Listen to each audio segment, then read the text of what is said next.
안녕하세요. 저는 바이브 컴퍼니 스마트시티 연구소장을 맡고 있는 안창원입니다.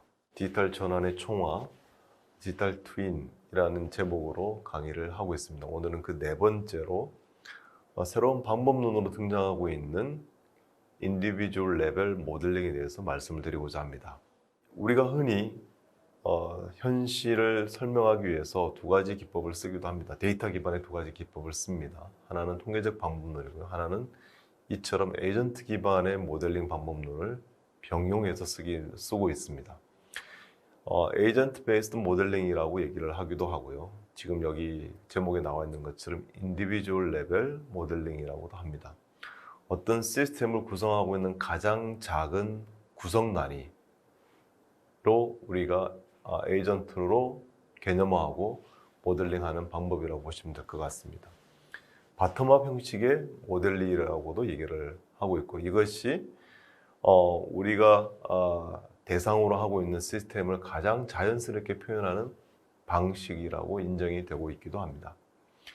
에이전트는 제가 조금 전에 말씀드렸던 것처럼 우리가 그려내려고 하는 시스템을 구성하고 있는 가장 작은 단위, 우리와 같이 사회 시스템이라고 한다면 사람 한 사람 한 사람이 하나의 에이전트가 될 것이고요.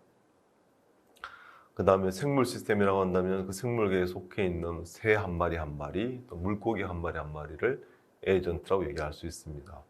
또는 유체 역학이나 공기 역학에 있어서는 파티클 하나하나를 에이전트로 매핑시킬 수도 있습니다.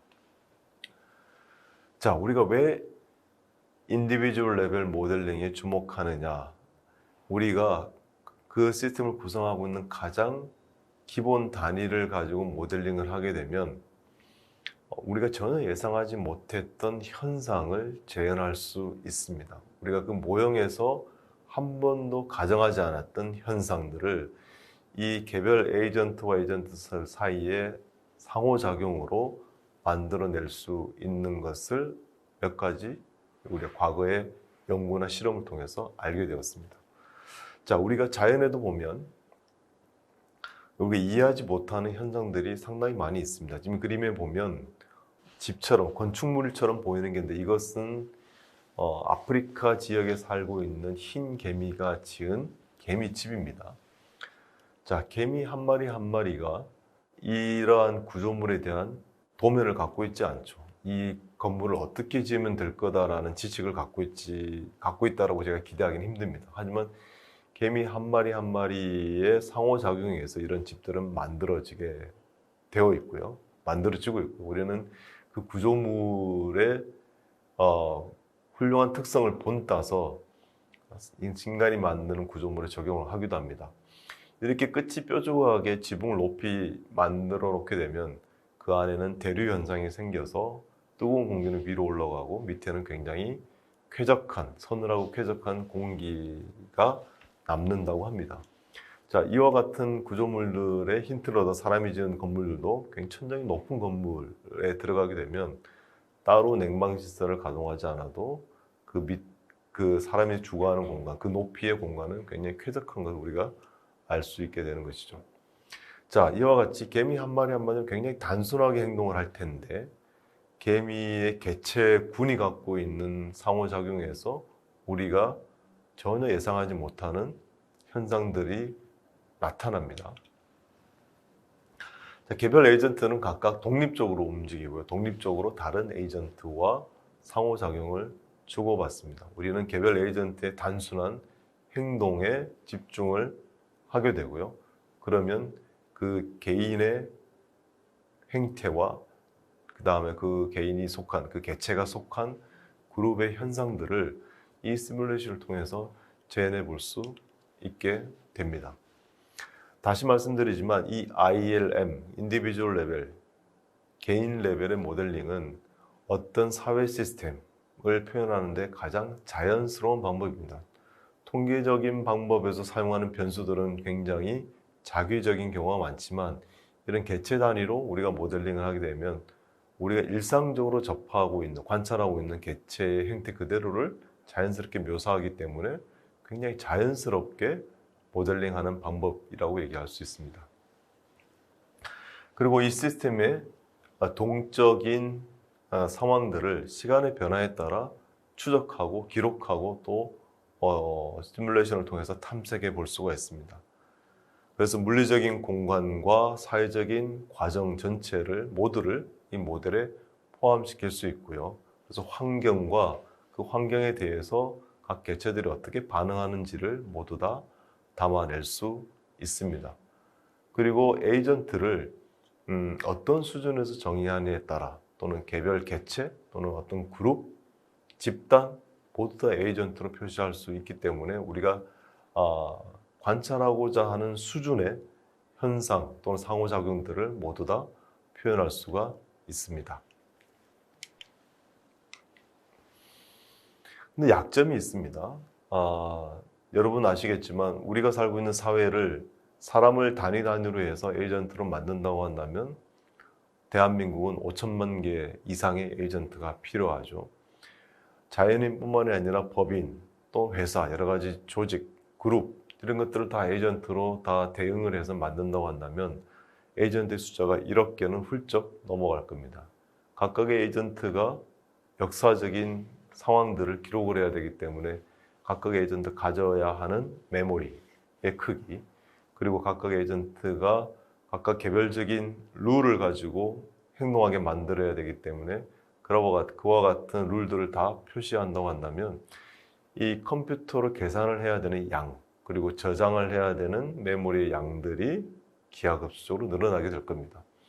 최근처럼 컴퓨터의 용량과 연산 능력이 획기적으로 개선되지 않았다고 한다면 이와 같은 ILM 방법 또는 ABM 방법들을 실용적으로 쓰는 것은 불가능했을 겁니다. 이와 같은 방법론은 길게는 50년 전, 짧게는 30년 전에 학계에 소개가 되었고 부분별로 적용이 되어 왔습니다. 하지만 우리 사회 시스템 전체에 대해서 적용해보고자 하는 시도는 그동안 없었습니다. 최근에 ICT 기술의 발전, 컴퓨팅 계산 능력의 확대, 그 다음에 메모리 가격의 하락 등등을 통해서 비로소 이런 전체 시스템에 대한 대규모 모델링 시뮬레이션이 가능해진 것으로 이해할 수 있을 것 같습니다. 자, 이와 같이 우리가 세밀하게 표현하고자 하는 이 모델링을 하기 위해서는 데이터, 그리고 방법, 그리고 그 모형을 시뮬레이션 할 수 있는 컴퓨팅 환경, 이 모든 것들이 다 뒷받침이 되어야 합니다. 근데 이미 데이터는 적지 않은 데이터가 모여 있습니다. 물론 우리가 원하는 데이터가 다 있느냐라고 반문하면 여전히 비어있는 부분이 있긴 합니다만 과거보다는 훨씬 더 많은 데이터들이 모이게 되었고 앞으로도 생성이 되어서 축적이 되어 나갈 것입니다. 그래서 지금은 당장 모델을 하기 위해서 필요한 데이터가 다 없다 하더라도 향후 짧은 시간 내에 우리가 필요한 데이터들을 획득할 가능성은 훨씬 더 높아졌습니다. 그래서 데이터에 대한 문제는 여전히 존재하긴 하나 앞으로 지속적으로도 계속 똑같은 크기의 문제로 남아있을 거라고 기대하지는 않습니다. 자, 두 번째, 이와 같이 세부적인 상황들을 표현할 수 있는 모델링 방법론이 있느냐. 앞서 소개해드렸던 인디비주얼 레벨 모델링으로서 가장 많이 활용하고 있는 에이전트 베이스드 모델링 앤 시뮬레이션 방법을 쓸 수 있다라고 말씀드릴 수 있을 것 같습니다. 이것이 모든 것을 다 해결하느냐라고 얘기를 할 수는 없지만 현재까지 우리가 표현하고자 하는 대부분의 물리적인 현상, 경제 사회적인 현상들을 이 ABM 모델링 방법론으로 표현이 다 가능하기 때문에 이 방법론적인 측면에서도 일단 해결할 수 있다라고 말씀드릴 수 있을 것 같습니다. 그리고 마지막 문제, 이렇게 우리가 축적된 데이터를 가지고 데이터로부터 근거 기반의 모형을 만들어서 우리가 상당히 많은 현상을 설명할 수 있는 모형을 가지고 있다고 했을 때 과연 그러면 우리가 원하는 형태의 범위, 우리가 원하는 범위만큼 시뮬레이션을 할 수 있겠느냐라는 질문에 대해서는 우리가 갖고 있는 컴퓨팅 인프라의 용량과 능력으로 대변할 수 있을 것 같습니다. 점점 더 커져가는 클라우드 컴퓨팅 인프라로 해결이 가능할 수 있을 거라고 생각이 되고요. 경우에 따라서는 슈퍼컴퓨팅의 자원들을 활용할 수 있을 겁니다. 그래서 우리가 풀 스케일 인디비주얼 레벨 모델링, 즉 에이전트 베이스드 모델링을 그 개체의 수만큼 확대 적용하는 것이 가능할 거냐라는 의문에 대해서 못할 건 없다라는 겁니다.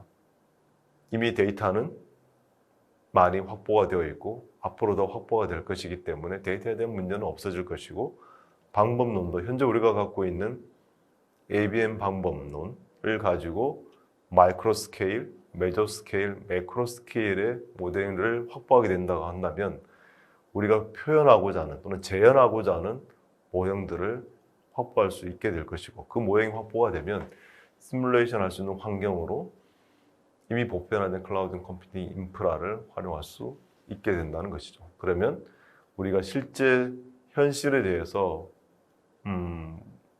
자기적으로 정책을 적용을 하고 그 정책의 실패라는 뼈아픈 경험을 갖는 것이 아니라 이 모델링 환경에서, 모델링 앤드 시뮬레이션 환경에서 우리가 가상적으로 만든 정책들을 실험하고 검증해서 가장 수용성이 높은, 가장 효과가 높은 정책들을 선별한 다음에 우리의 실제 사회 환경에 적용하는 것이 더 바람직하다라는 걸 말씀드리고 싶습니다. 이와 같은 ABM은 우리가 또 다른 한 축으로 시스템 다이내믹스 방법론과 연계해서 동적으로 살펴볼 수 있어야 됩니다. 우리가 대부분 다 분석이라고 한다면 목표 상태를 두고 현재 상태에서 목표 상태로 전이되는 그 결과만에 초점을 두고 있는 경우가 굉장히 많습니다. 하지만 그 결과의 상태는 잠깐 지나가는 것이고요.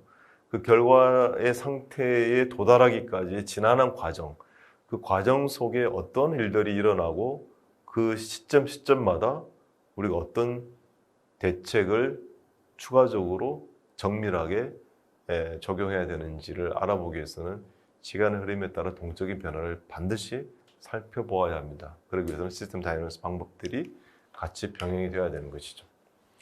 자, 이와 같이 모형을 만들어내기 위해서 각각의 인자별로, 요소별로 어떤 인과관계를 갖고 있는지를 그려내는 것이 1차적으로 필요합니다.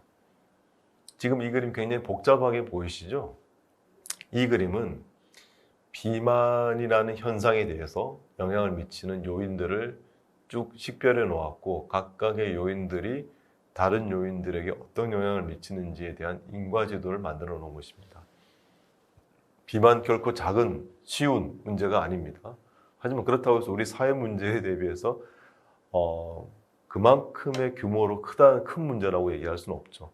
자, 비만이라는 현상에 대해서 개인적인 차원에서는 사회적인 차원에서 우리가 고려해야 될 여러 가지 문제들, 여러 가지 변수들이 이 그림에 표현되어 있습니다. 이와 마찬가지로 비만이 아닌 또 다른 우리 사회 경제적인 문제에 대해서도 이와 같은 인과지도를 그려내고 각각의 인과지도 변수들의 영향 사이에 영향도를 그려낸 다음에 각각의 에이전트들이 어떻게 반응하고 영향을 주고받는지를 그려낼 수 있어야 ABM 형태로 모형을 만들어낼 수 있게 되는 겁니다. 자, 이 그림 역시 우리가 식량을 생산하는 체계를 갖추어 나가는 관점에서 어떤 시스템들이 서로 연계되어 있고 영향을 주고받는지를 표현한 것들입니다. 인구의 변화가 우리는 급격하게 진행된다는 것을 인정하지 않을 수 없고요. 그러면 우리 한국이라는 사회 내에서 도시와 농촌, 그리고 도시와 농촌에 거주하는 인구의 변화가 급격하게 변화할 텐데 과연 식량은, 파밍은 어떤 식으로 새롭게 바뀌어 나가야 될 것인가. 농촌 중심의 파밍이 아니라 도시 근교 중심의 파밍으로 바뀌어 나가는 것이 과연 바람직한 것인지 아닌지, 어떤 새로운 방법들, 새로운 대안들이 있을지를 전체적인 그림을 그려놓지 않고 서로 주고받는 영향들을 다 펼쳐놓지 않고 단편적으로 대책을 만들어낼 수는 없을 겁니다. 자, 조금 전에 말씀드린 두 가지 방법론, 에이전트 기반의 모델링 그리고 시스템 다이내믹스 모델링이 함께 고려되어야 합니다. ABM이라는 방법은 개체 단위로부터 시작되는 굉장히 마이크로한 레벨에서 메저 스케일, 매크로 스케일로 올라가는 바텀업 방식이라고 바텀업 방식으로 우리는 이해할 수 있고요. 시스템 다이나믹스 모델링은 거시적인 변수들 사이에 어떤 영향을 미치고 있는지 주고받는지에 대한 탑다운 방식의 모델링이라고 보시면 될 것 같습니다. 이 두 가지 모델링 방법론으로 우리가 살고 있는 현상에 대해서 다 그려내고 재현함으로 인해서 앞으로 어떤 현상들이 전개되어 나갈 것인지를 이 모델과 시뮬레이션 방법으로 그려볼 수 있는 도구를 우리는 손에 쥘 수 있게 되는 겁니다. 자, 이와 같은 플랫폼, 이와 같은 환경에 대해서 우리가 도전해 볼 수 있게 된 이유가 앞서 강의에서 제가 잠시 언급을 했습니다마는 2012년도에 유럽에서는 대규모 플래그십 프로젝트가 기획이 됐었습니다. 유럽의 플래그십 프로젝트가 기획된 후보 과제 중에 하나가 퓨처 ICT라는 프로젝트였습니다. ICT 기술로 미래를 조망한다라는 뜻으로 해석할 수 있을 겁니다. 그 당시 2012년 당시에 10년 동안 진행하는 대규모 프로젝트였고요. 10년 동안 1조 5천억을 투입하는 그야말로 초대규모 프로젝트였습니다. 이 퓨처 ICT 프로젝트의 가장 핵심이 되는 것이 Living Earth Simulation이었습니다. 전 지구적으로 우리가 공통적으로 겪는 기후변화 그리고 금융위기 이와 같은 문제들은 과거에 빈번하게 발생을 했고 최근에 빈번하게 발생을 했고 향후에도 우리에게 똑같은 어려움으로 상존하게 될 텐데 이 두 가지 변화에 대해서 우리는 과연 무엇을 준비를 해야 될 것인가 라는 것에 문제의식이 있었습니다. 그래서 전 지구적으로 데이터를 모으자. 그리고 데이터를 연계하자. 그 데이터로부터 의미 있는 모형들을 만들어내자. 그래서 우리가 금융위기가 일어나는 것을 사전에 탐색할 수 있기를 희망을 했고요. 기후변화가 어떻게 진행되는지를 전 지구적으로 조망을 하고 현재 우리가 택하는 정책적인 수단에 대해서 기후변화를 완화시키는 효과가 있는지 없는지를 좀 검증을 해보자라는 데서 이 과제는 제안이 됐었습니다. 하지만 아쉽게도 이 과제는 선택이 되지 않았고요. 그 중에서도 휴먼 브레인 프로젝트는 도메인은 다르지만 거의 같은 문제의식에서 출발했습니다. 향후에 인간의 수명이 점점 더 늘어나서 장수하게 됨에 따라 뇌신경과 관련된 병이 점점 더 늘어나고 그 질환을 앓고 있는 사람들의 숫자가 기하급수로 늘어나고 있는 것이 문제의식의 발단이었습니다. 우리나라도 2030년쯤 되면 대략 한 350만 명 정도의 알츠하이머 환자가 있을 거라고 예측을 하고 있습니다. 여러분 아시다시피 알츠하이머 환자가 주변에 있으면 그 가족과 그 사회가 부담해야 될 사회적 비용이 막대함을 아실 겁니다. 그렇다면 그런 뇌의 이상 현상을 우리가 정확하게 원인을 파악하고 그 원인을 파악하게 되면 그것을 회피하는 방안들을 찾을 수 있게 되는 것이죠. 근데 이 뇌라는 것이 워낙 복잡을 해서 그 정확한 원인을 알기 위해서는 뇌를 구성하고 있는 뉴런 한 가닥 한 가닥 다 식별하고 그 기능들을 파악하는 것이 필요하다는 거대한 문제의식에서 휴먼 브레인 프로젝트는 시작했다고 보시면 될 것 같습니다. 자, 도메인은 다르지만 뇌가 아니지만 우리의 사회로 돌아왔을 때 우리 사회의 복잡한 문제를 풀기 위해서 사회를 구성하고 있는 개체 하나하나를 다 들여다보겠다. 그걸 모델링하겠다. 그걸 기반으로 시뮬레이션 하겠다라는 관점에서 보면 이 휴먼 브레인 프로젝트나 퓨처 ICT 프로젝트의 기본적인 사상과 지향점은 동일하다고 볼 수 있을 것 같습니다. 오늘 강의는 이것으로 마무리하겠습니다.